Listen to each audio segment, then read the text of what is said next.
When I first came into Islam in the early days, there was a situation that I found myself no home, no clothes, no job, no way to move forward, except very limited, very squeezing it. I needed desperately to make some money, and a brother came to me and he said, look, I have a job that we can do and make $100 a day each.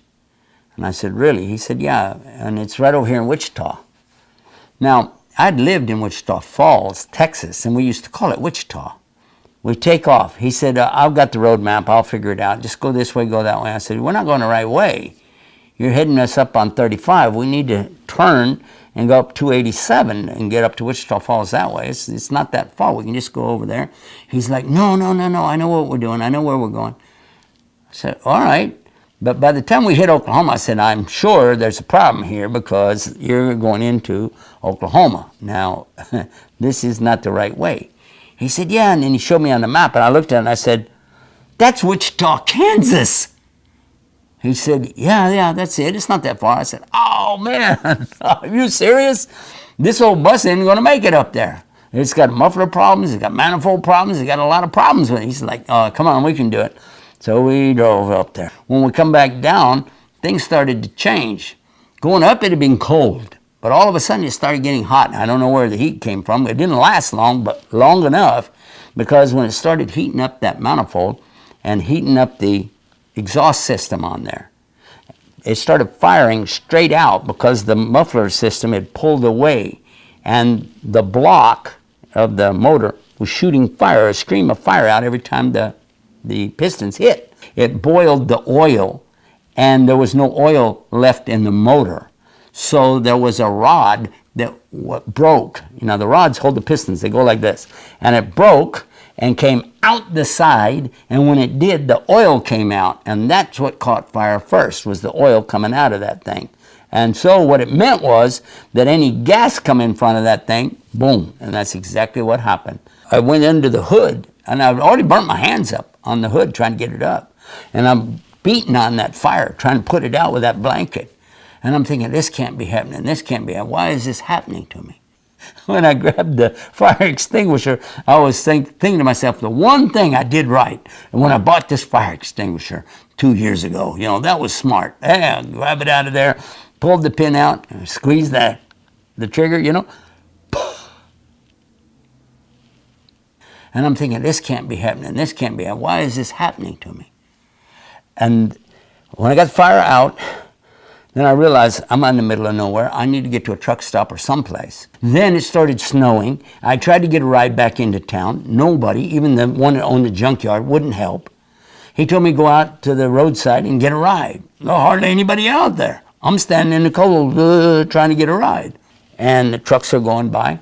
And when they go by, I'm like, a lady is the one who slowed down first to give me a ride. I'm like, no, I'm not going to do that. You know. Then she also thought about, well, a guy wearing a dress. You know, that looks kind of funny.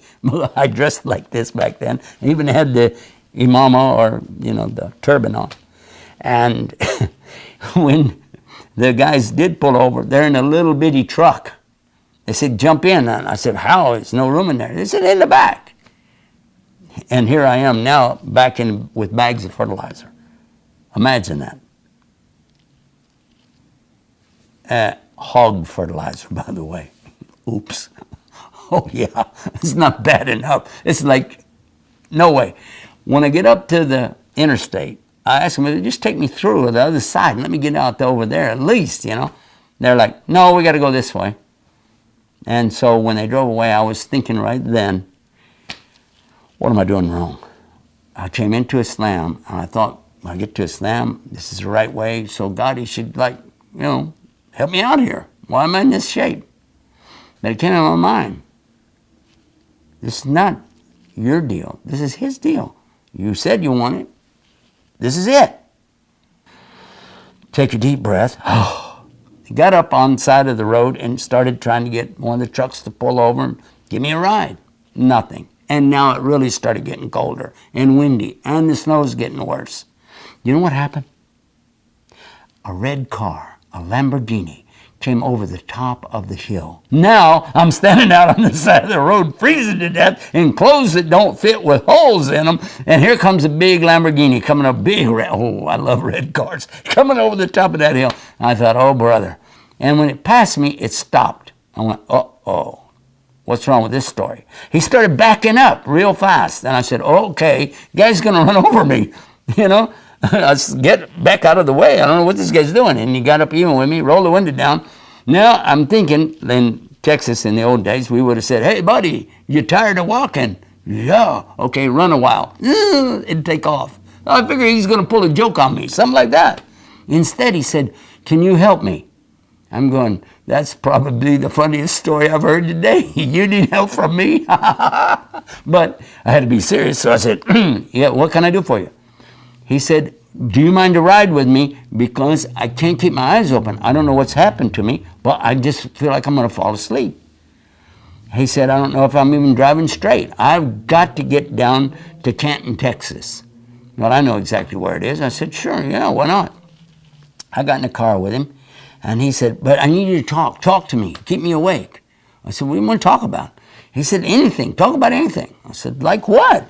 He said, well, let's start with why you're standing on the side of the road and smell like fertilizer. I said, yeah, that's a good one. So over the course of the next half hour, 45 minutes, I began to explain to him the story of how I got into Islam and how I wound up being on the side of the road there. And when we got to Denton, Texas, this is split there. Highway 35 splits to W, west, and east, E, and you can take your choice. Now, he needs to go to Canton, which is to the east. I, on the other hand, need to go to Fort Worth, which is to the west.